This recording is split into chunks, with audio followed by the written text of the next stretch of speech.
Amos Chibaya azinyaso kubuda pachena akangoya akataura akati kana ZANU-PF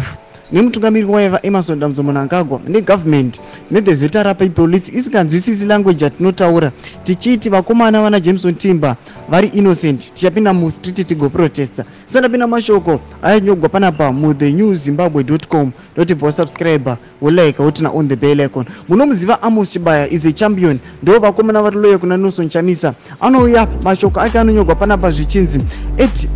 Triple C Zimbabwe Amos Chibaya says they will demonstrate if the arrested activists do not get bail on Thursday. Ndo mashoko akapromisa ZANU-PF na Amos Chibaya achiti musi Thursday musi 27 kana vakomana ava vakasangopiwa bail chete kwavasangoita ruling chete takutomina street to demonstrate vana Ostalosi banana Amos Chibaya munovaziva vakomana ava kuti zvanenge vapromisa vanozvifulfila ike zvinova kuti tava kushanda neconstitution toda kuona kuti tikademonstrata peacefully toda kuona kuti chichi chaitika vakomana vachakepchiwa here ava muri Zimbabwe chipotudzai mafungiro enyu muri kudii pamusoro pemashoko Amos Chibaya achiti aiwa tava kuda kutopinda street noda kuti paRotten Row court nezuro ava pakatomboitika zvimaprotest vanhu vachitomboimba nziyo vachitomboita mapropaganda avo ekuti aiwa idi Mnangagwa must go. Chipotudzai mafungiro enyu muri kudii pamusoro pemashoko ataugwa naAmos Chibaya nevakomana machampion ari loya kuna Nelson Chamisa. Pinai comment section medu tuze mafungiro enyu, subscribe, kulike, turn on the bell icon.